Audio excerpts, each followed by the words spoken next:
교회 예배 드리시는 사랑하는 성도님, 오늘 우리가 이렇게 열심히 교회에 다니는 이유가 뭘까요? 여러분 생각해 보셨습니까? 내가 왜 이토록 이렇게 열심히 교회를 다니고 있는지에 대해서 말입니다.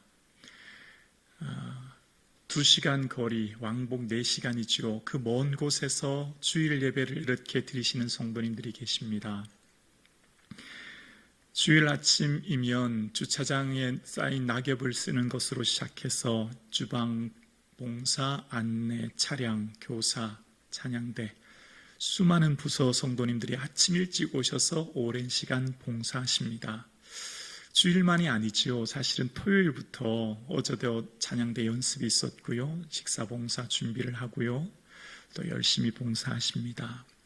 우리가 왜 이토록 열심히 봉사하고 계신지 생각해 보셨나요? 주일 아침 이 시간 가족들과 함께 여행을 다니거나 외식을 하거나 즐거운 시간 보내면 훨씬 더 행복하고 좀 더 의미 있을 것 같은데, 아니면 늦게까지 늦잠을 자면 몸의 피로라도 싹 풀릴 것 같은데, 이 아까운 시간에 열심히 예배 드리시고 봉사하고 교회에 다니는 이유가 뭔지를 생각해 보셨나요? 그 질문에 대한 해답, 그러니까 왜 교회를 이렇게 열심히 다니는가에 대한 근원적인 질문과 그에 대한 해답을 저는 하나님 나라, 즉 천국에서 찾으려고 합니다. 천국이 없으면 선교도, 예배도, 봉사도, 기도도, 그 어떤 헌신도 다 허무해지는 물거품처럼 사라지는 것이잖아요. 그래서 우리의 신앙생활에 있어서 그리스도인의 삶에 굉장히 중요한 것은 내가 천국을 어떻게 이해하고 있는가가 굉장히 중요합니다. 그러니까 하나님 나라인 천국을 어떻게 이해하고 생각하느냐가 오늘 내 삶을 결정하기 때문입니다. 천국은 그리스도인들의 삶의 내용을 채울 뿐만 아니라 그 목적을 정하기 때문이에요. 예수님께서 말씀하셨던 하나님 나라를 성경을 통해서 찾아보면 오늘 읽었던 마태복음은 유대인들을 위해 쓴 책이거든요. 그래서 유대인들은 하나님이라고 하는 이름 대신에 하늘이라고 하는 용어를 대신해 썼습니다. 왜냐하면 하나님의 이름을 함부로 부를 수 없었기 때문에, 사용할 수 없었기 때문입니다. 그래서 마태복음에서는 하늘나라라고 이야기합니다. 그래서 이것을 한자로 하늘천 나라국을 사용해서 천국이라는 단어를 쓰고 있는 거죠. 그 외 마가나 누가복음에 보면 하나님 나라라고 하고 있거든요. 그러니까 천국과 하나님 나라는 같은 동의어인 거예요. 예수님께서 말씀하셨던 하나님 나라의 특징은 천국을 비밀이라고 말씀하시는데요. 그 천국은 우리의 노력이나 지성으로 깨달을 수 있는 것이 아니라 하나님께서 밝히 알려주셔야만, 외부로부터 우리에게 그 깨달음의 계시를 열어주셔야만 아는 지식이라고 말씀하고 계신데요. 그 천국 비밀을 마태복음 13장에서 말씀하고 계십니다. 천국은 어떤 방해물이 있음에도 불구하고 세상에서 강력한 저항을 받지만 그럼에도 불구하고 퍼져나가는 가라지 비유를 하시고요. 천국의 생명력은 얼마나 막강한지 겨자씨 비유를 통해 큰 나라로 성장하는 것을 말씀하고 계세요. 또한 천국은 그 퍼져나가는 번식의 속도가 굉장히 빨라 누룩처럼 그 영향력이 확대된다라고 말씀하고 계시거든요. 그래서 하나님 나라를 우리는 오늘도 찾고 어떻게 이해하고 어떻게 살아야 하는가는 오늘 내 삶에 매우 중요한, 그러니까 지금 내 삶과 직결된 문제인 거죠. 그래서 오늘 마태복음 13장에 말씀하고 있는 천국은이라고 비유하고 있는 마태복음 13장은 마치 밭에 감추인 보화와 같으니 사람이 이를 발견한 후 숨겨두고 기뻐하며 돌아가서 자기의 소유를 다 팔아 그 밭을 샀느니라 라고 말씀하고 계신데요. 예수님이 계셨던 이 시대의 팔레스틴은 세계 대륙이 만나는 지점이었거든요. 아시아와 유럽과 아프리카가 만나는 접경지대였고, 그래서 늘 전쟁이 빈번한 곳이 이 팔레스틴 땅이었습니다. 그래서 외부로부터의 생존의 위협뿐만 아니라 재산을 안전하게 지키기 위해 항아리에 보물을 넣고 땅에 묻어두고 피난을 가거나 잠시 그곳 머물던 곳을 떠나기도 했다고 하죠. 그래서 그 주인은 자기만이 아는 방식의 표식을 하고 또 자녀들에게도 쉽게 가르쳐주지 않았다고 해요.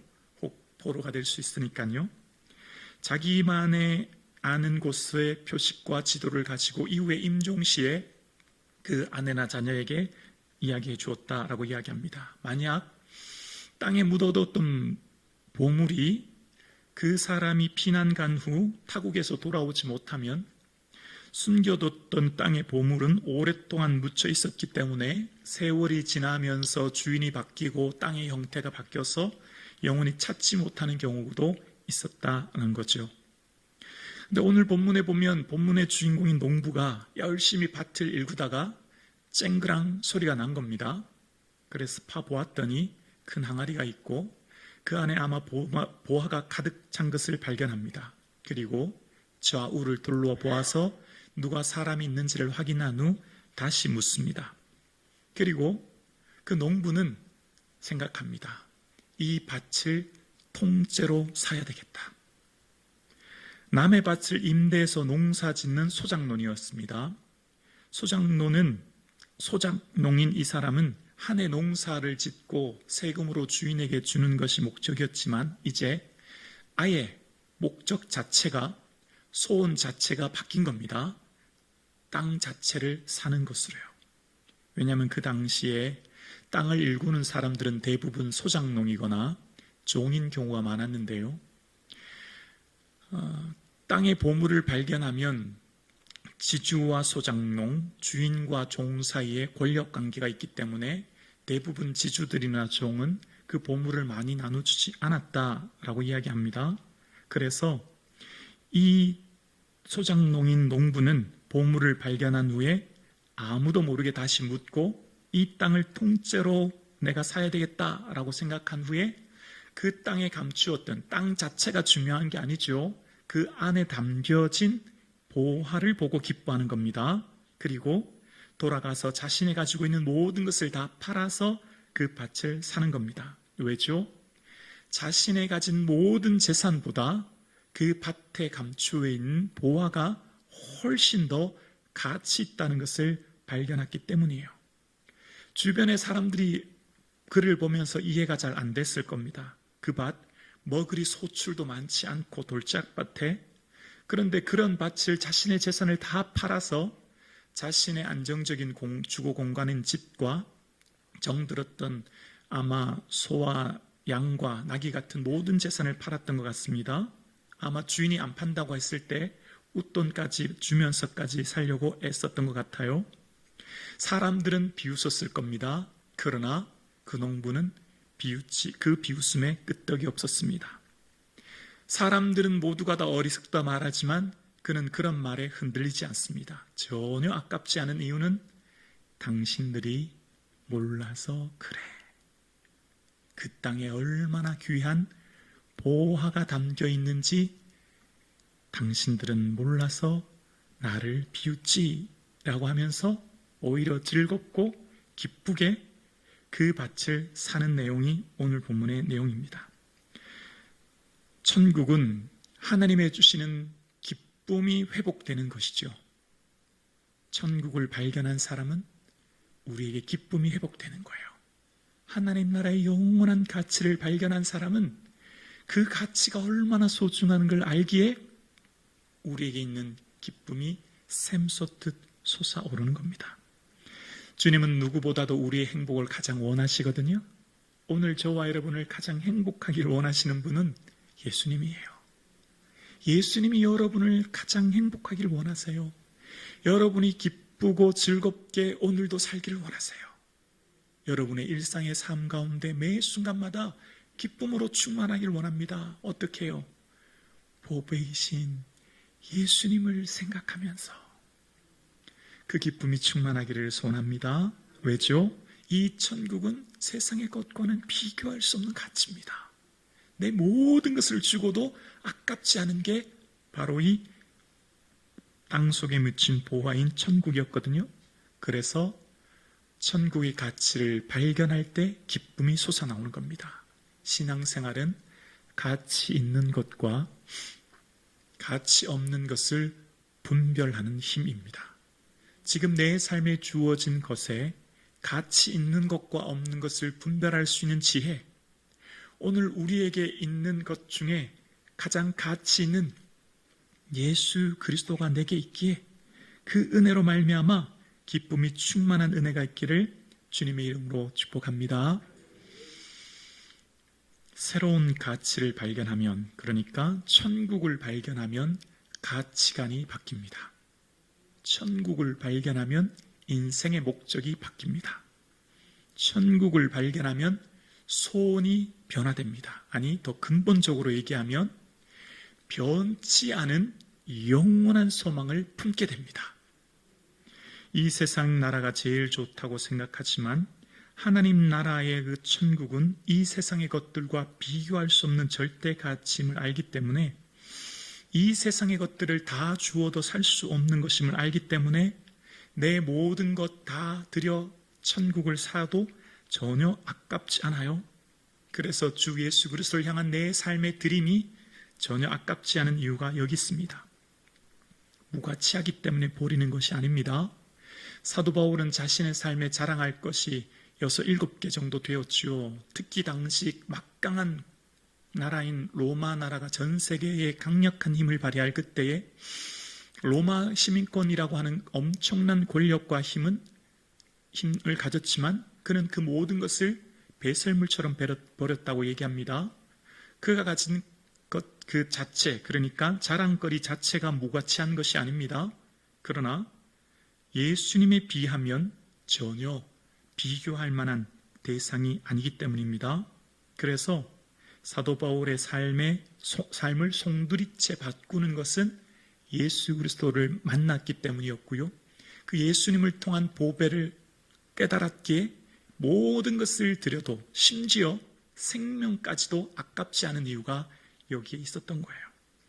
천국을 발견하면 지금까지 내가 소중히 여겼던 것, 가치 있게 여겼던 것, 내 삶의 목적과 내용이 송두리째 바뀌는 겁니다. 한 차원 더 높은 차원의 소원을 품게 되고 인생의 한 차원 더 높은 삶의 목적과 비전을 품게 되는 겁니다.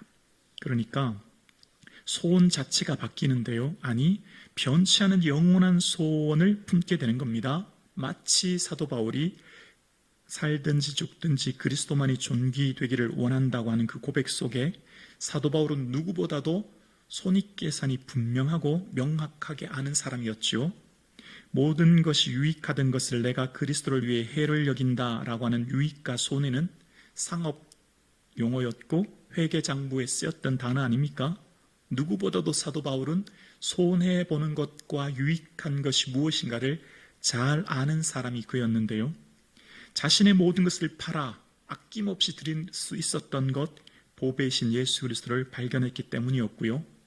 그의 변치 않은 소원을 품었던 것도 조롱과 박해와 고난을 이기는 힘, 그것은 변치 않은 그 안에 계신 예수 그리스도인 보배를 발견했기 때문입니다.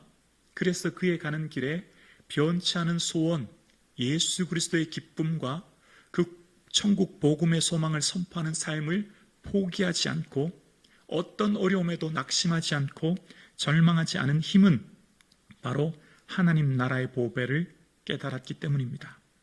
밭에 감추어 있는 보화를 발견한 사람은 반드시 삶의 목적이 바뀌는 겁니다. 근원적인 소원을 품게 되는 겁니다. 삶의 근본적인 패러다임, 삶의 구조, 삶의 틀이 완전히 바뀌는 거예요. 그러니까 시대의 가치의 흐름, 질서, 이 시대의 삶의 방식을 뛰어넘는 전혀 다른 삶의 방식을 추구할 수 있는 힘이 나오는 겁니다. 그래서 때로는 우리가 한 차원 높은 삶을 추구하기에 사람들은 우리를 비웃고 조롱합니다. 왜냐하면 우리가 바라보는 그 가치를 그 사람들은 보지 못했기 때문이에요. 그래서 삶의 내용이 전혀 달라지는 거예요. 여러분, 제가 목회를 하는데 어느 날 재직회에서 성도님들, 제 승용차가 오래됐습니다. 교회에서 좀 고급 승용차로 좀 바꿔주십시오. 제가 이런 승용차는 못하겠습니다.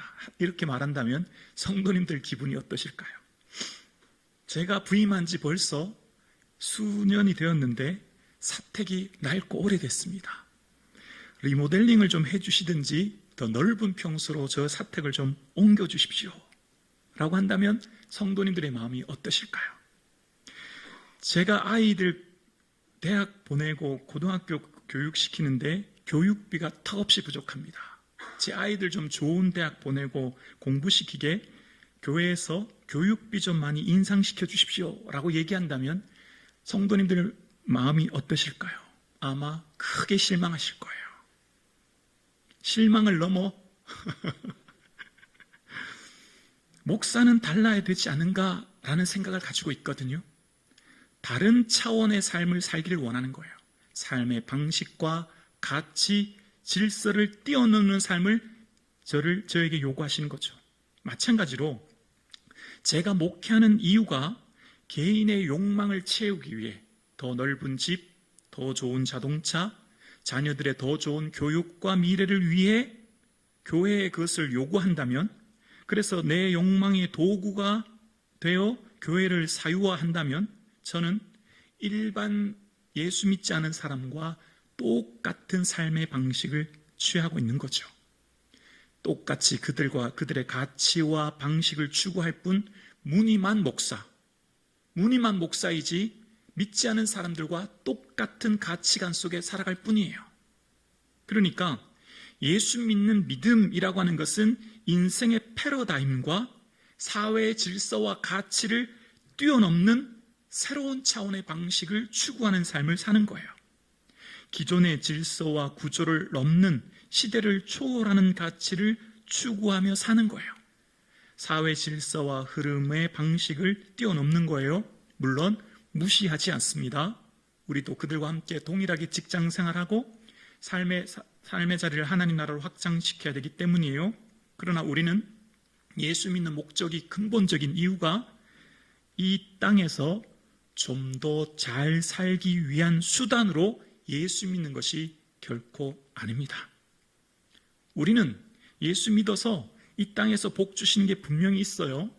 예수 믿는 목적의 중요한 은혜가 이 땅에서 주시는 풍성한 은혜가 분명히 우리에게 있습니다. 그러나 우리는 분명 추구하고 바라보고 소망해야 될 가치는 하나님 나라, 그 하나님 나라에 주실 은혜와 영광과 상급을 바라보며 달려가는 상이 될 때, 그렇게 될 때 우리가 걸어가는 삶의 고난과 문제와 어려움을 만나도 내 삶에 절망하지 않고, 내 삶이 내 뜻대로 되지 않고, 내 삶의 자녀들과 가정과 삶에 일어나는 모든 어려움과 고난이 있을지라도 내가 예수 믿는 것을 포기하지 않은 힘, 그것이 여기서부터 나오는 겁니다.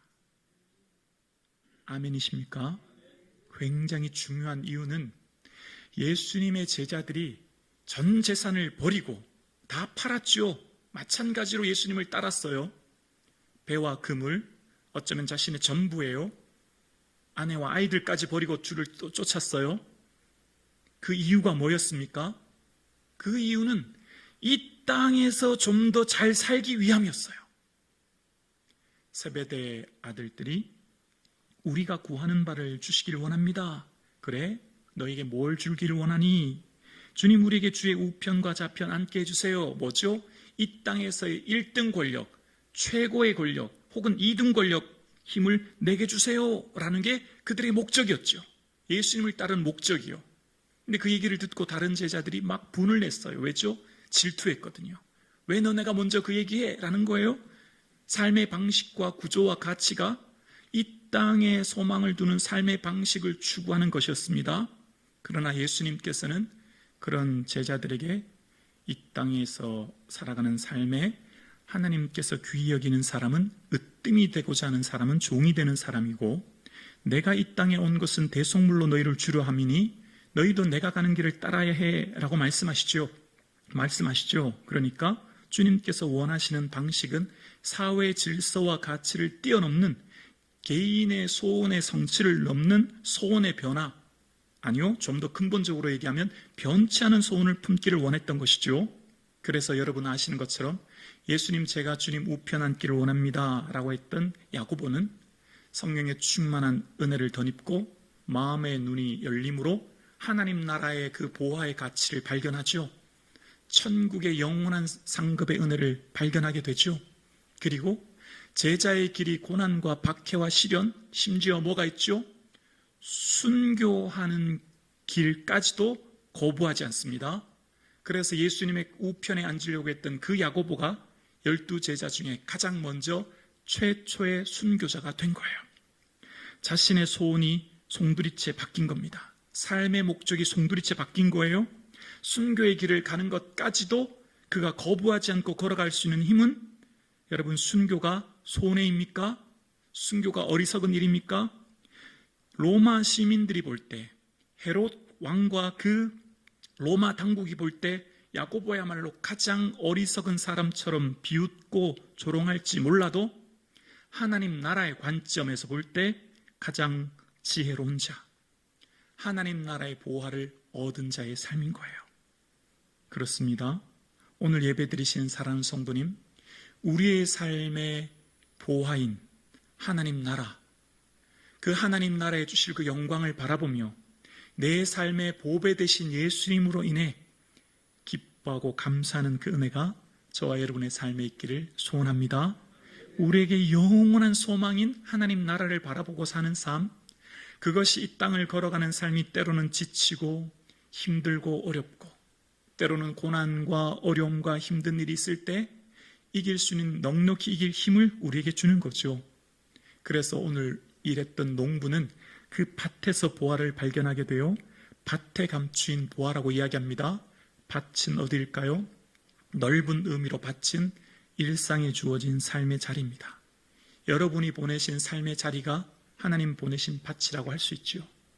하나님께서 나를 보내신 그 삶의 자리에서 마치 소작농으로 일했던 그 농부는 주어진 자신의 밭을 열심히 일구었던 것처럼 주어진 삶의 자리, 일터와 그 가정과 삶의 자리를 성실히 살아감으로써 일구는 하나님의 나라가 넓은 의미의 밭일 거예요.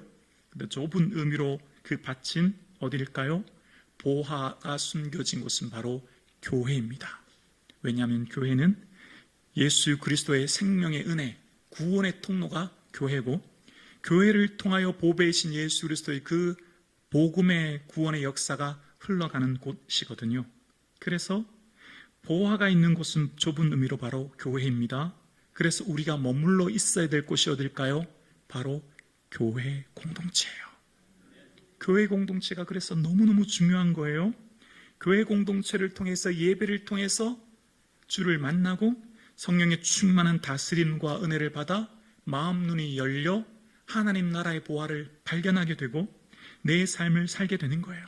그래서 사람들이 뭘 그렇게 유별나게 교회를 다니냐, 뭘 그렇게 열심히 봉사하느냐, 뭘 그렇게 특별하게 신앙생활 하느냐라고 하지만, 그 사람들이 우리를 비웃을지 모르지만 이곳에 생명이, 이곳에 보화가, 이곳에 능력이 있음을 우리는 알기에 주를 위해 드리는 것이 전혀 아깝지 않은 이유가 바로 여기 있는 겁니다. 그래서 주님 보내신 교회는 지난 시간 말씀드렸던 두기고의 보냄처럼 그 보낸 자리에서 헌신하는 것이 곧 나를 세우는 것이 됩니다. 봉사와 헌신이 곧 내가 세워지는 곳이 되고, 내게 은혜의 자리가 되고 내게 능력의 자리가 되는 것은 나의 헌신이 곧 하나님의 은혜를 경험하는 자리가 되거든요. 그래서 신앙생활 할 때 기쁨을 잃고 감사를 잃고 내 삶의 신앙생활을 하고 있다면 근원적인 질문을 다시 해보아야 됩니다. 내가 왜 오늘 예배드리며 봉사하며 신앙생활하며 교회를 다니는지, 그 근원적인 해답이 천국의 가치를 잊고 살지는 않은지에 대해서 스스로에게 반문해 보아야 되는 거죠. 그러니까 우리의 삶 가운데 살아가는 모든 삶의 변치 않은 소원, 우리를 떠받치는 힘은 천국이에요. 이것보다 더 중요한 소원은 없는 것이죠. 여러분, 저는 성도님들의 삶의 자리를 간접적으로 경험합니다. 제가 지나왔던 나이, 그러니까 우리 교회 공동체는 이제 막 몇 개월 안 된 아기부터 90세가 훨씬 넘으신 연로하신 집사님까지 계시잖아요. 이제 막 신혼부부부터 임신한 성도님부터 이제 출산한, 그리고 뭐 군대 간, 또 취업을 앞둔 여러 세대의 성도님들을 다 보고 있습니다. 여러분 어떻습니까? 아이들의 소망, 청소년들은 열심히 공부해서 좋은 대학 가는 것이 어쩌면 인생의 가장 큰 소원이에요. 대학 가보면 어떻습니까? 그때부터 본격적으로 더 긴박한 전쟁이 시작되죠. 취업해야 되잖아요. 대기업, 공기업 취업해야 되잖아요. 그렇게 열심히 취업하면 어떻습니까? 성도님들 또 그곳에도 가보니 끝이 아닙니다. 끊임없이 진급해야 됩니다. 진급해서 아이를 낳고 키워봅니다. 그러다 보면 끊임없이 또 다른 목표와 소원이 생기는 거예요. 어쩌면 우리의 소원은요, 알고 보면 사실 계속 바뀌는 거예요. 끊임없이 바뀌어요. 그런데 우리의 삶의 주춧돌, 소원의 주춧돌, 변치 않은 소원, 그것이 천국이 되어야 합니다. 세월이 흐르고 변화해도 변치 않은 소원이 천국이 되어야 합니다. 그래야만 그 생의 주기를 지날 때, 청소년기, 청년기, 장년기, 황혼기를 지날 때 그 생의 중요한 주기마다 변하는 소원이 주님의 기쁨이 되는 겁니다. 그 소원을 통해 하나님의 영광이 드러나는 거예요. 그 소원 자체로만은 주의 기쁨이 될 수 없잖아요. 밭 자체가 중요한 게 아니잖아요. 밭 속에 감추어진 보화가 중요한 거잖아요. 우리의 소원 자체가 주를 기쁘시게 하는 것이 아니라 소원을 통해서 우리의 삶이, 그것을 예수 그리스도를 드러내는 삶이 중요한 것처럼 우리의 삶을 떠받치는 주춧돌, 변치 않은 소원이 천국이 될 때 입학을 하든 취업을 하든 결혼을 하든 출산을 하든 그 모든 삶의 순간순간마다 예수 그리스도의 영광이 드러나게 될 줄로 믿습니다. 그래서 우리의 소원의 공통 분모가 천국이 되어야 천국 시민답게 내가 오늘 나의 삶을 살아가는 겁니다. 그래서 저는 제 연령대가 50대예요. 그래서 50대 전의 성도님들은 제가 경험해 보았기 때문에 이야기를 들으면 경험으로 알게 되잖아요. 아이를 놓고 키워보고 이런 경험이 제게 있어요. 그런데 저는 60대, 70대 혹은 90대 어르신들의 삶을 저는 경험해 보지 못했거든요. 그런데 그분들의 이야기를 듣고 기도 제목을 들으면 그 세대마다 고민거리가 뭔지를 간접적으로 경험하게 되죠. 70대 어르신들은 이런 고민거리가 있구나. 임종이 가까운 성도님들에게는 이런 고민거리가 있구나라고 하는 그 삶에 지나온 일들에 대해서 듣게 돼요. 그러면서 저는 간접적으로 배운 것이 있습니다.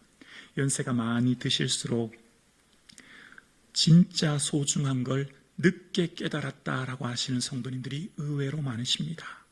이것을 진작 깨달았다면 좋았을 것을이라고 얘기하는 성도님들이 의외로 굉장히 많으십니다. 그러니까 내 삶의 진작 조금만 일찍, 내가 조금 더 젊었을 때에 이것을 깨달았다면 내게 큰 복이 되었을 텐데 라고 하는 성도님들이 계시거든요. 뭘까요? 바로 천국 복음입니다. 하나님 나라입니다. 연세 드신 성도님들이 그런 얘기를 많이 하세요. 나와 내 자녀를 위해 살기에 급급했다. 나만을 위해, 그저 내 자식들을 위해 애쓰고 노력하며 살았는데 지나와 보니 주님 위에 드린 인생이 별로 없더라라는 이야기입니다. 여러분 어떠세요? 오늘 예배 드리시는 저와 여러분, 열심히 일하고 애쓰고 노력하는 그 근원적인 기초, 나를 떠받치는 힘, 그것이 하나님 나라가 될 수 있기를 주님의 이름으로 축복합니다. 변치 않은 소원이 천국이 되기를 소원합니다. 예수님이라면 어떻게 하실까? 그것이 내 삶의 결정의 기준이 되기를 원합니다. 그럴 때 내 삶은 근원적인 패러다임의 변화를 이루게 되고 결국 나의 어떤 소원도 다 예수님의 자랑이 될 줄로 우리는 믿습니다.